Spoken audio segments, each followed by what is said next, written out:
नमस्कार दोस्तों, स्वागत है आप सभी का आपके अपने YouTube चैनल में। तो साथियों, जैसा कि आपको पता है कि रीट 2021 की परीक्षाएं आने वाली हैं और अप्रैल में ये परीक्षा जो है होना है, ठीक है। और इसके लिए काफ़ी ज़्यादा इम्पोर्टेंट है कि अब जो हमने पढ़ लिया है उसके लिए प्रैक्टिस सेट लगाए जाएं। तो इसी क्रम में हम जो है रोज़ 30 प्रश्न परीक्षा के लिए काफ़ी इम्पोर्टेंट जो कि रहेगा आप सभी के लिए, उसकी तैयारी के लिए हम 30 प्रश्न रोज़ जो है बाल विकास एवं शिक्षा शास्त्र से संबंधित देखेंगे, जिनमें कि सभी राज्यों की शिक्षक भर्ती परीक्षा में आए सभी प्रश्नों का संग्रह मिलेगा आपको, ठीक है। Level first and level second के लिए काफ़ी ज़्यादा इम्पोर्टेंट रहेगा। सभी तरह के विद्यार्थी या सभी तरह के जो हमारे भविष्य में शिक्षक बनने वाले हैं सभी साथियों के लिए ये काफ़ी ज़्यादा इम्पोर्टेंट वीडियो रहेगी।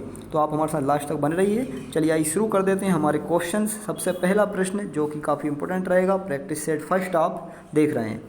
तो देखिए, पहला क्वेश्चन आपके सामने दिखाई दे रहा है आपको। इसमें लिखा हुआ है कि मनोविज्ञान शिक्षा का आधारभूत विज्ञान है, ये कथन किसने कहा है। तो भाई ये कथन किसने कहा है ये आपको पता होना चाहिए। क्या बी.एन. झा ने कहा है, स्किनर का है, या फिर डेविस का है, या फिर वुडवर्थ का है। तो मनोविज्ञान शिक्षा का आधारभूत विज्ञान है, ये बात ध्यान रखिए आप, ये स्किनर ने कही है, ठीक है ना। स्किनर के द्वारा ही ये बात कही गई है कि मनोविज्ञान जो है वो शिक्षा का बहुत ज़्यादा बेस है, मतलब कि आधारभूत विज्ञान है, यानी पूरा जो मुख्य है काम जो होता है शिक्षा में वो मनोविज्ञान का होता है। तो ये बात आपको ध्यान रखने वाली हो जाती है। चलिए इसके बाद देखिए अगला क्वेश्चन जो हम देखें, तो अगले क्वेश्चन में आपको दिखाई दे रहा है। तो देखिए आपके सामने क्वेश्चन क्या आ रहा है कि भाई आधुनिक मनोविज्ञान का अर्थ है। तो इसमें आधुनिक जो मनोविज्ञान है यानी आजकल का जो विज्ञान है वो किस चीज़ पर काम कर रहा है वो आपको बताना है। तो सभी को पता है कि भाई देखिए मन का विज्ञान यानी मन का अध्ययन तो करता ही है, ठीक है, मान रहे हैं। इसके बाद देखिए आत्मा का अध्ययन भी बिल्कुल करेगा, शरीर का अध्ययन भी करेगा। लेकिन जो आधुनिक मनोविज्ञान है यानी कि जो आजकल का विज्ञान है वो इन सभी चीज़ों से भरपूर है, यानी कि व्यवहार का अध्ययन, ठीक है ना। यानी व्यवहार का जो अध्ययन है वो ही क्या है हमारे लिए आधुनिक मनोविज्ञान का अर्थ है। यानी कि आजकल जो बच्चों के बारे में जो अध्ययन किए जाते हैं वो सभी व्यवहार से संबंधित होते हैं। चलिए इसके बाद इसी क्रम में अगला क्वेश्चन हम देखें। तो देखिए अगला क्वेश्चन आपके सामने आपको दिखाई दे रहा है। इसमें लिखा हुआ है कि हिंदी अक्षरों को बालक किस आयु में पहचानने लगते हैं। तो अब देखिए किस आयु में बालक जो है हिंदी अक्षरों को पहचानने लगते हैं। 3 वर्ष की उम्र में तो बच्चा लगभग बोल भी नहीं सकता है सही तरीके से, ठीक है ना।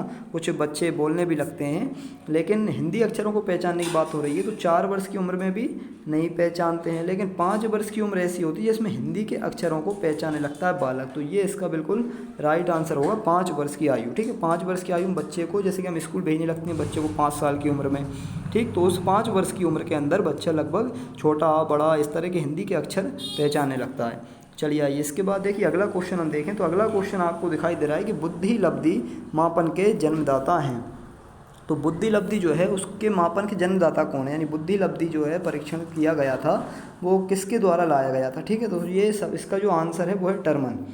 तो बेने टर्मन परीक्षण जिसे हम कहते हैं, तो इसमें टर्मन जो है ये बुद्धि लब्धि के मापन के क्या हैं, जन्मदाता हैं। ये बात ध्यान रखिए आप, ठीक है। परीक्षण हुआ था वो बेने और स्टर्न के नाम से हुआ था, ठीक है। बाकी आप टर्मन ध्यान रखिए कि बुद्धि लब्धि का जो मापन है वो उसके जन्मदाता हैं टर्मन, ठीक। इसके बाद देखिए अगला क्वेश्चन हम देखें। तो एलेक्सिया है, तो एलेक्सिया क्या है, कौन सी बीमारी है एलेक्सिया, इसमें क्या हो जाता है। तो देखिए इसके अंतर्गत जो है लिखने की अक्षमता आ जाती है, यानी बच्चा जो सही से लिख नहीं पाता है इसको एलेक्सिया कहते हैं, ठीक है। लिखने में उसको दिक्कत होती है तो एलेक्सिया कहलाती है ये बीमारी, ठीक। इसके बाद देखिए अगला हम क्वेश्चन देखें। तो अगले क्वेश्चन में आपको दिखाई दे रहा है कि प्रमापीकृत परीक्षण क्यों कराए जाते हैं।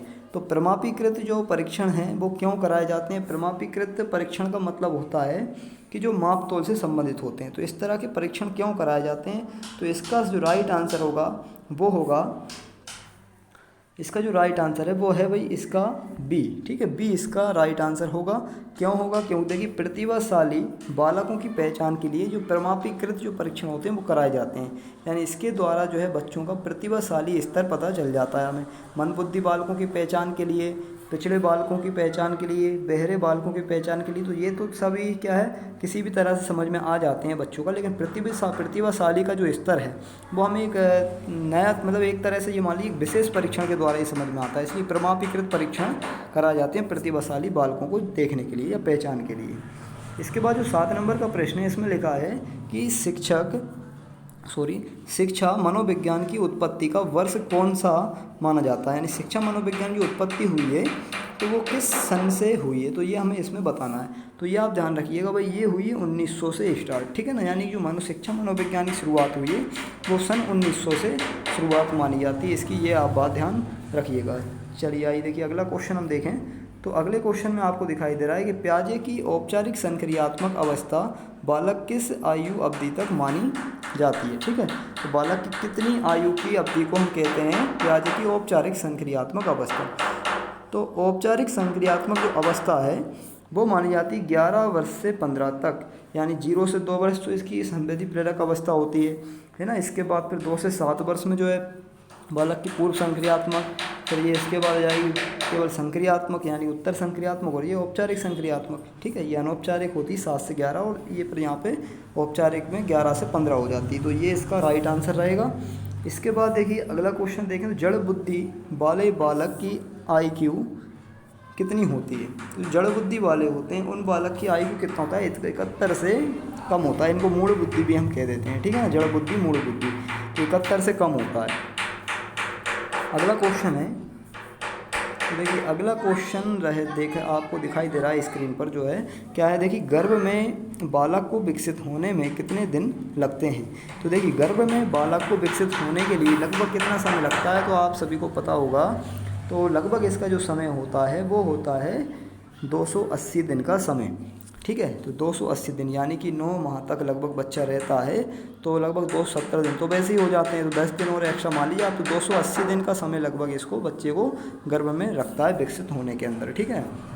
इसके बाद देखिए नवजात शिशु का भार होता है, अगला क्वेश्चन है कि नवजात शिशु का भार कितना होता है। तो नवजात शिशु का जो भार है वो होता है लगभग 7 पाउंड, ठीक है, 7 पाउंड होता है, और कभी कभी कहीं कहीं पे जो है 7.5 पाउंड भी लिखा होता है, 7.5 पाउंड, ठीक है। तो आप ये ध्यान रखिए 7 या 7.5 पाउंड। इसके बाद देखिए अगले क्वेश्चन की हम बात करें तो अगले क्वेश्चन में आपको दिखाई दे रहा है कि बुद्धि के बहुकारक सिद्धांत के प्रतिपादक कौन है। तो बुद्धि का जो बहुकारक सिद्धांत है तो उसके प्रतिपादक कौन है। तो देखिए इसके जो प्रतिपादक हैं बहुकारक सिद्धांत, तो इसके प्रतिपादक हैं थार्नडाइक, ठीक। तो थार्नडाइक जो हैं वो बुद्धि के बहुकारक सिद्धांत के प्रतिपादक हैं, ये बात आपको ध्यान रखना है, ठीक है। इसके बाद देखिए आगे हम क्वेश्चन को देखें तो आगे लिखा हुआ है कि NCTE का पूर्ण नाम क्या है, यानी पूर्ण रूप इसका क्या होगा, NCTE का पूर्ण रूप क्या होगा, ये हमें यहाँ पर बताना है। तो NCTE का जो पूर्ण रूप होगा वो हो जाएगा इसका C वाला राइट आंसर होगा, ठीक है। C वाला राइट आंसर क्या है, देखिए national council of teacher education, तो ये इसका जो उत्तर है ये इसका बिल्कुल राइट आंसर हो जाएगा, national council of teacher education, ठीक। तो ये इसका राइट आंसर है, यानी टीचर के लिए यहाँ पे परिषद बनाई गई है, ठीक है, राष्ट्रीय स्तर की। इसके बाद देखिए अगला क्वेश्चन हम देखें तो भारतीय संविधान के अनुच्छेद 41 व 46 किसके कल्याण से संबंधित है। तो 41 और जो 46 अनुच्छेद है वो किसके कल्याण के संबंधित बनाया गया है। तो इसका जो राइट आंसर होगा वो होगा फर्स्ट वाला राइट आंसर, आर्थिक रूप से पिछड़े व्यक्तियों से संबंधित है। तो 41 और जो 46 अनुच्छेद है वो किससे संबंधित है, आर्थिक रूप से पिछड़े हुए व्यक्तियों से संबंधित है, ठीक है। तो ये बात आपको ध्यान रखना है। इसके बाद अगले क्वेश्चन की हम बात करें तो उपनयन संस्कार किस शिक्षा काल में किया जाता था।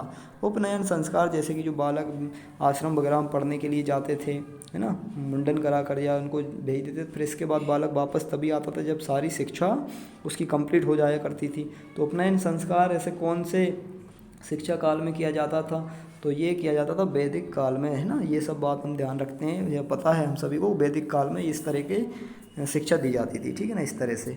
इसके बाद जो अगला क्वेश्चन है वो है, देखिए यदि छात्र अधिकांश कार्य स्वयं के हाथों से करेगा तो स्वयं छात्र जो है वो छात्र में क्या आ जाएगा, अगर स्वयं करेगा तो छात्र में जो है वो क्या आ जाएगा, आत्मनिर्भरता पैदा हो जाएगी बच्चे के अंदर। अगर वो स्वयं खुद कर रहा है किसी काम को तो उसमें आत्मनिर्भरता विकसित हो जाएगी। काफ़ी ज़्यादा इंपॉर्टेंट क्वेश्चन चल रहे हैं, ये सीरीज काफ़ी ज़्यादा इंपॉर्टेंट रहेगी सभी लेवल फर्स्ट एंड सेकंड के विद्यार्थी या सभी तरह के साथियों के लिए, ठीक है। क्योंकि प्रैक्टिस सेट वेरी इंपॉर्टेंट होता है भाई किसी भी परीक्षा के लिए। आप जब तक प्रैक्टिस नहीं करेंगे तब तक किसी भी परीक्षा को हम पास नहीं कर सकते हैं, इसलिए प्रैक्टिस करना बहुत ज़्यादा इंपॉर्टेंट हो जाता है। देखिए अगला क्वेश्चन देखें तो निम्नलिखित में से जन्मजात अभिप्रेरक कौन सा है इसमें से।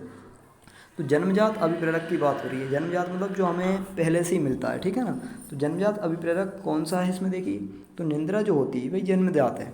खेलना तो हम बाद में सीखते हैं, गुस्सा करना ही बाद में सीखेंगे, क्रोध प्रशंसा करना ये बाद में सीखते हैं, लेकिन जन्मजात जो अभिप्रेरक है जिससे हमें जो हमें पहले से ही मतलब मिला हुआ है, जन्मजात है, प्रकृति द्वारा मिला है, तो निंद्रा, ये निंद्रा जो है जन्मजात अभिप्रेरक होता है। ठीक है, चलिए इसके बाद देखिए साइजोइड वर्ग में किस प्रकार के बालक आते हैं। तो साइजोइड जो वर्ग है उसमें किस प्रकार के बालक को रखा गया है, तो वेरी इंपॉर्टेंट क्वेश्चन है, अच्छा वर्ड है, क्योंकि ये साइजोइड वर्ग जो है कहीं कहीं पे सुना होगा आपने या फिर सुना ही नहीं होगा कई छात्रों ने। तो ठीक है, तो 19 का जो क्वेश्चन का आंसर रहेगा वो है, देखिए इसका डी उत्तर बिल्कुल राइट रहेगा, क्योंकि इसमें देखिए मोटे स्वस्थ एवं लंबे शरीर वाले होते हैं साइजोइड वर्ग में। इसके बाद प्रतिभाशाली व प्रखर बुद्धि वाले यानी अच्छी बुद्धि वाले होते हैं साइजोइड वर्ग में।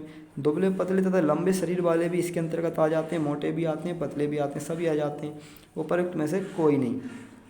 तो देखिए भाई इसमें जो आंसर है वो क्या है, उपर्युक्त में से कोई नहीं है इसका उत्तर। ठीक है, यानी इसमें साइजोइड जो वर्ग है इसके अंतर्गत ना तो मोटे आते, ना स्वस्थ आते, ना लंबे शरीर वाले आते, ना ही प्रतिभाशाली आते, ना ही प्रखर बुद्धि वाले आते, ना ही दुबले आते, ना पतले आते और ना लंबे शरीर वाले आते। तो इसमें आएंगे कौन से, है ना। तो साइजोइड जो वर्ग है तो यहाँ पे लगभग अगर हम देखा जाए तो इसमें जो है कम बुद्धि वाले छात्र, ठीक है, ज़्यादा बुद्धिशाली नहीं है, तो ऐसे छात्र इसके अंतर्गत आ जाते हैं जो कमज़ोर बच्चे होते हैं साइजोइड वर्ग में। इसके बाद अगला हम क्वेश्चन देखें तो विशिष्ट बालकों के अंतर्गत निम्नलिखित में से कौन सा बालक आता है। तो विशिष्ट बालकों में कौन सा बालक आ जाएगा, इसका उत्तर हमें बताना है। तो इसका उत्तर होगा उपर्युक्त में से सभी बालक जो है इसके उत्तर में आ जाएंगे। ठीक है, क्यों आ जाएंगे, क्योंकि पिछड़ा बालक भी विशिष्ट ही होता है, प्रतिभाशाली विशिष्ट होता है, मंदबुद्धि बालक भी क्या है, विशिष्ट भी, हर बालक क्या होता है, विशिष्ट होता है, इसलिए उपर्युक्त सभी इसका राइट आंसर हो जाएगा। नेक्स्ट क्वेश्चन देखते हैं। तो देखिए नेक्स्ट क्वेश्चन आपको दिखाई दे रहा है, अपराधी बालक कौन होते हैं। तो अपराधी बालक कौन से होते हैं बताइए। देखिए अपराधी बालक के लिए आप बताइए, इसमें जो असामाजिक कार्य करते हैं क्या ये अपराधी होते हैं, या जो शिक्षक के लिए सिरदर्द बने होते हैं क्या वो अपराधी हैं, जो कक्षा में अव्वल आते हैं वो अपराधी हैं, या जो समाज में रहना पसंद नहीं करते। तो भाई इसमें जो अपराधी बालक होंगे वो होंगे फर्स्ट वाला आंसर होगा इसका। ठीक है, क्योंकि इसमें असामाजिक जो कार्य करते हैं वो क्या होते हैं, अपराधी बालक कहलाते हैं, जो असामाजिक कार्य करते हैं। अगला क्वेश्चन है देखिए, पाठ्यक्रम निम्नलिखित में से शिक्षण के कौन से चर में आता है। तो जो पाठ्यक्रम होता है ये कौन से चर में आता है, शिक्षक के जो शिक्षण है अपना, तो शिक्षण के कौन से चर के अंतर्गत आता है, क्या आश्रित चर में आता है, या मध्यस्थ चर में आता है, या स्वतंत्र चर में आता है, या इनमें से कोई नहीं। तो कौन सा इसका उत्तर होगा, तो इसका जो राइट आंसर होगा वो हो जाएगा इसका उत्तर मध्यस्थ चर में। यानी जो पाठ्यक्रम होता है शिक्षक और शिक्षार्थी के बीच की प्रक्रिया होती है पाठ्यक्रम, यानी इसमें बच्चे होते हैं और शिक्षक होता है, उसके बीच में पाठ्यक्रम चलता रहता है, इसलिए मध्यस्थ चर का इसको नाम दिया गया है। मध्यस्थ चर की शिक्षण के बीच में ये मध्यस्थ चर कहलाता है पाठ्यक्रम। ठीक है, तो ये बात ध्यान रखिएगा। इसके बाद 23 नंबर का है कि स्मिथ ने शिक्षण की त्रिध्रुवी प्रक्रिया में कार्यवाहक माना है। तो शिक्षण जो त्रिध्रुवी प्रक्रिया होती है जो स्मिथ ने कहा है, तो उसमें सबसे ज़्यादा जो कार्यवाहक है वो कौन है इसमें से। तो सबसे ज़्यादा कार्यवाहक भाई कौन होता है, शिक्षक ही होगा, बच्चे तो होंगे नहीं, शिक्षक को ही करना है जो भी कुछ करना है, बच्चे को जैसा बनाना है, तो शिक्षक इसमें सबसे ज़्यादा कार्यवाहक तत्व होता है त्रिध्रुवी प्रक्रिया में। 24 नंबर का क्वेश्चन है कि भाई नवीन ज्ञान तथा नवीन प्रतिक्रियाओं का अर्जन करने की प्रक्रिया अधिगम प्रक्रिया कहलाती है। मतलब नवीन ज्ञान और नवीन प्रक्रियाओं का अगर आप अर्जन करेंगे तो एक प्रक्रिया जो होगी ये वाली पूरी वो क्या कहलाई, अधिगम प्रक्रिया कहलाती है। तो ये कथन किसका है, तो ये कथन बहुत सारे लोगों को पता होगा।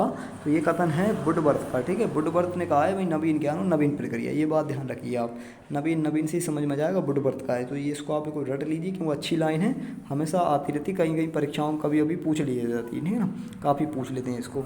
इसके बाद अगला है तत्परता का नियम किसने दिया है। तो ये तो और भी सरल आ गया, तत्परता का नियम किसका है, थॉर्नडाइक का।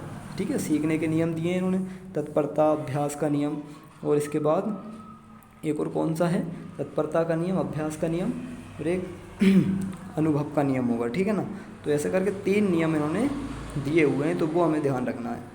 इसके बाद देखिए अगला देखें तो रॉस ने संवेग को कितने प्रकार में बांटा है। तो रॉस ने संवेग को कितने प्रकार में बांटा है, तो ये बात ध्यान रखिएगा आप भाई, रॉस ने कितने संवेग को कितने प्रकार में बांट रखा है। तो रॉस ने इसको जो है बताइए आप लोग, तो रॉस ने इसको बी यानी कि 3 प्रकार से बांट रखा है संवेग को। ठीक है ना, भय, क्रोध और ईर्ष्या है ना, ये इसने बांध रखा है, भय, क्रोध और ईर्ष्या। इसके बाद देखिए अगला हम देखें तो भारत के संविधान में किसके लिए निःशुल्क अनिवार्य शिक्षा है। तो किसके लिए अनिवार्य शिक्षा बनाई गई है भारत के संविधान में, तो वो है 14 वर्ष के सभी छात्रों के लिए निःशुल्क एवं अनिवार्य शिक्षा का प्रावधान किया गया है भारतीय संविधान के अंदर। अब हम बात करते हैं अगले क्वेश्चन की। तो अगले क्वेश्चन में आपको दिखाई दे रहा है, अभिप्रेरणा की व्याख्या जन्मजात मूल प्रवृत्तियों के आधार पर की जा सकती है। किसने कहा है? तो अभिप्रेरणा की जब भी बात आएगी तो आप लगभग इसमें जो आंसर लगाएंगे वो लगाएंगे आप मैकडूगल को, ठीक है, क्योंकि मैकडूगल ने ही अभिप्रेरणा से संबंधित बातें कही और मूल प्रवृत्ति से संबंधित, खासतौर पर आप मूल प्रवृत्ति शब्द को देखें तो उस पर जो मेन बात कही गई है वो मैकडूगल के बारे में ही कही गई है, मैकडूगल ने कही है, ठीक है। तो ये इसका आंसर राइट हो जाएगा। इसके बाद अगला हम 29 नंबर का क्वेश्चन देखें। तो देखिए निम्नलिखित में से कौन जन्मजात प्रेरक नहीं है। जन्मजात यानी जन्म से हमें नहीं मिला है, तो वो कौन सा है। तो भूख, प्यास, नींद तो ये तो सब पहले से ही हमें लगती हैं, ये प्राकृतिक देन है हमें। लेकिन जो आदत है, तो आदत कैसी होती है ये हमें बाद में पड़ती है, ठीक है। तो ये जन्मजात नहीं होगा। इसके बाद 30 नंबर का जो क्वेश्चन है, शिक्षण के आधार पर इसके कितने चर हैं। तो शिक्षण कितने चर वाली प्रक्रिया होती है, तो हमें पता है भाई इसमें 3 चर होते हैं। अभी देखा था हमने, आश्रित चर, स्वतंत्र चर और एक होता मध्यस्थ चर, ठीक है। तो ये 3 चर होते हैं। इसके बाद लास्ट क्वेश्चन रहेगा इसका, ये 18 नंबर का क्वेश्चन रह गया था।